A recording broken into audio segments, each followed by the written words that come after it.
This video is sponsored by RKTF University, Radisson Blue.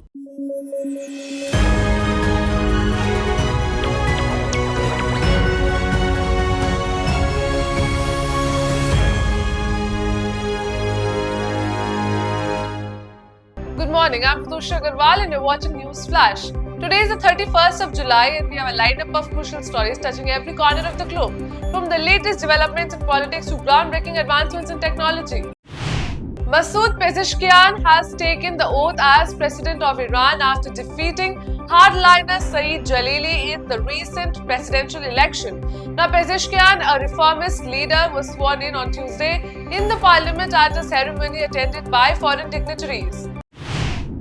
At least 5 Russian political prisoners have been moved from jails and prison colonies in recent days, sparking speculation of a potential prisoner exchange. Now, Russia has sentenced dozens of individuals to lengthy prison terms for opposing the Kremlin and Moscow's military actions against Ukraine.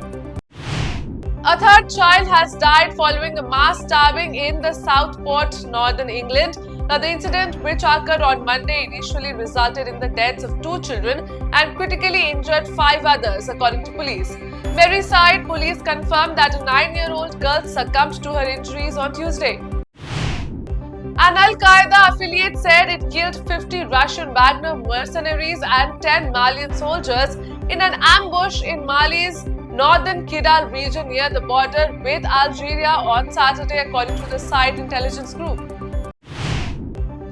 Pakistan's finance ministry forecasts inflation in July to range between 12% and 13%, with a further decrease expected in August to between 11% and 12%. This was stated in a monthly economic outlook released on Tuesday. The statistics agency's inflation figures expected on Thursday are closely monitored by the central bank, which recently cut rates for the second consecutive time due to tempering of previously surging inflation. Spanish Prime Minister Pedro Sanchez refused on Tuesday to answer a question from a judge investigating alleged influence peddling by his wife, a case that has put pressure on his fragile minority government. Concerns about water quality in the Seine River led Paris Olympic organizers to postpone the men's triathlon on Tuesday. Officials are hopeful that the swimming portion of the race can proceed in the coming days after an expensive cleanup effort aimed at addressing the long polluted waterway. Ethiopia has secured a $3.4 billion financing program with the International Monetary Fund, marking a significant step towards economic stabilization. On the same day, Ethiopia's central bank floated the birr currency, a critical move to secure IMF support and advance debt restructuring efforts.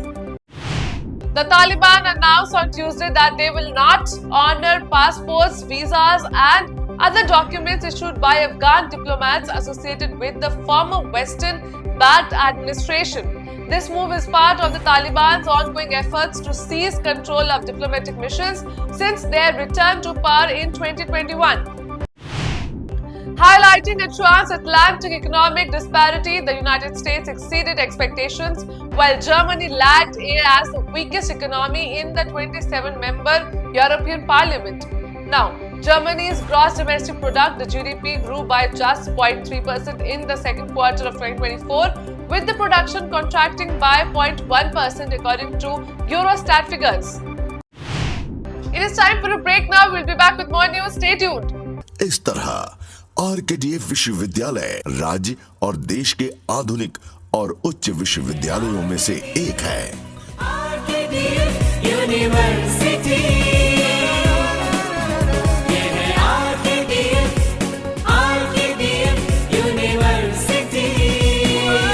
RKTF University, a world-class university. Education glorifies nation.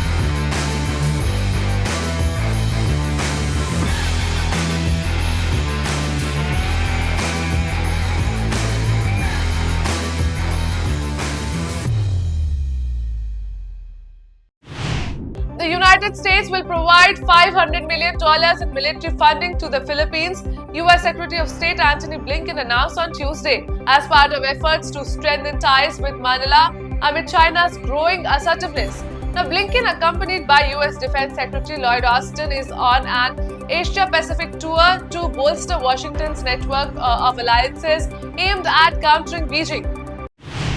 Taiwanese President Lai Ching-te welcomed the largest ever delegation of foreign lawmakers to Taiwan, highlighting the significance of their attendance despite China's attempts to pressure lawmakers into skipping the gathering. 2 people were killed and 22 others injured after 18 coaches of the Howrah-Mumbai Mail derailed in Jharkhand early on Tuesday, officials said. Opposition parties, including the Congress, JMM and Trinamool Congress, criticized Railway Minister Ashwini Vaishnav for the accident, urging him to prioritize passenger safety.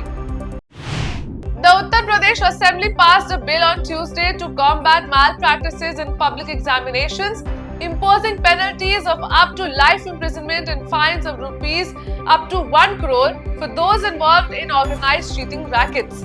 The Uttar Pradesh Public Examinations Prevention of Unfair Means Bill 2024 includes provisions for a life sentence and fines ranging from rupees 50 lakh to rupees 1 crore for individuals using unfair means in public examinations, whether in collusion with solver gangs or otherwise. Rescue operations intensified as the Indian Army team was deployed in Kerala's Wayanad, where rains triggered massive landslides that hit hilly areas near Mipadi early on Tuesday. Indian Army has been carrying out rescue operations in landslide-hit areas in conjunction with the NDRF and other agencies. Gaza's Civil Defense Agency reported on Tuesday that an Israeli operation in and around Khan Yunis has resulted in approximately 300 deaths since it began last week. Countering this, the Israeli army stated that it had eliminated 150 terrorists. An Israeli strike targeted Hezbollah's stronghold in the Beirut southern suburbs following Israel's vow to retaliate for a deadly attack on the annexed Golan Heights attributed to the group. The Israeli military stated that the strike aimed at the Hezbollah commander responsible for the Golan Heights attack, which killed 12 children and teenagers over the weekend. The elections in Venezuela are beginning to impact US elections, with Republicans warning that Democrats will turn Washington into Caracas if elected. Caracas is currently experiencing massive unrest following Maduro's controversial re-election. That's all for the headlines of the day. For more updates, download the app and keep watching Rhythm.